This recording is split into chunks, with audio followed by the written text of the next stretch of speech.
आप इंडिया को देखिए और फिर पाकिस्तान को देखिए, वो कहाँ खड़े हैं, वो चांद पे और हम गटर पे। एग्जैक्टली उन्होंने ये वाली बात तो बिल्कुल सही की है कि जमीन और आसमान का जिस तरह फर्क है ना, अब इंडिया और पाकिस्तान में इतना फर्क आ गया है। अच्छा। एक टाइम था जब हम इंडिया और पाकिस्तान जो है ना वो साथ साथ चल रहे थे, दोनों मुल्क। चाहे इंडिया के पास अपने वो बहुत ज्यादा इन्वेस्टमेंट भी उधर आ रही थी, दुनिया जो है ना उनको सपोर्ट भी कर रहा था, लेकिन फिर भी पाकिस्तान जो है ना वो उनके साथ चल रहा था।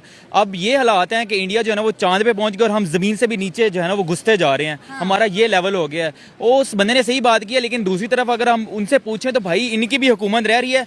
कौन सी ऐसी हुकूमत है जिस हुकूमत में ये लोग शामिल नहीं है? सही बात है। जिस बंदे की भी हुकूमत आई है ना, चाहे वो इमरान खान की थी, चाहे वो शहबाज शरीफ की हो, चाहे वो निगरान हो, जो मर्जी हो, हर हुकूमत के अंदर जो है ना वो MQM शामिल रही है। अब वहाँ पे आप चले जाएं कराची के अंदर, आपको सिटी लगेगा ही नहीं। मैं अभी रिसेंटली कराची से होके आया हूँ, हमारा यूनिवर्सिटी का टूर था तो हम लोग वहाँ पे गए। अच्छा। और इतने बुरे हालात हैं रोडों के, इतना बुरा कि हम मोबाइल नहीं बाहर लेके निकलते थे। हमें वो उनके लोकल कहते थे कि भाई आप लोगों ने अपनी ख्याल रखना है, हम लोगों ने साथ बटने वाले मोबाइल लेके गए।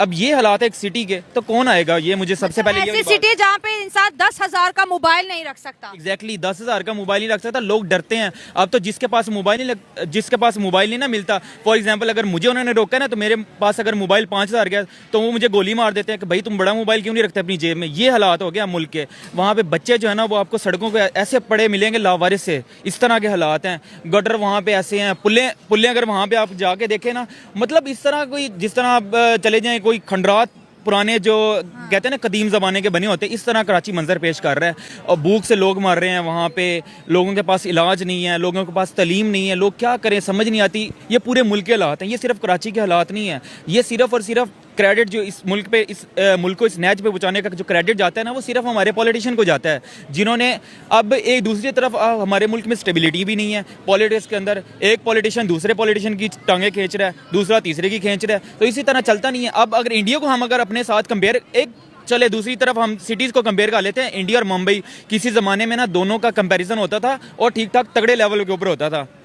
अब मुंबई कहाँ पे पहुंच गया और हम कराची कहाँ पे, वही सेम कंपैरिजन। इंडिया जहाँ पे पहुंच गया वहाँ पे मुंबई भी उतनी ऊंचाइयों पे पहुंच गया। मुंबई तो बिलियनियर का शहर बन गया ना, वहाँ पर तो रिहाइश है, मतलब के करोड़पति नहीं बिलियनियर अरबपति वहाँ पर रहते हैं। रोशनियों का शहर है, मेट्रो है, किस तरह से उन्होंने स्मार्ट सिटीज डेवलप करी है। और हमारी कराची को रोशनी का शहर कह रहे, ना वहाँ पे बिजली, ना वहाँ पे पानी, और चोरी चकारी और गटरों के ऊपर ढक्कन तक नहीं है कि बच्चे वहाँ पर गिर गिर के मर रहे हैं। और बातें हम यहाँ पर करते हैं कि हमने अभी मून मिशन पूरा किया है, तो आवाम कहती तानू मून ते जान दी लोड़ किसी, पहले जमीन दा ते तुसी पानी ते आटा पूरे कर लेने, फिर आपने इलेक्ट्रिसिटी बिल के अंदर मून एडजस्टमेंट चार्जेस हमें भेज देने।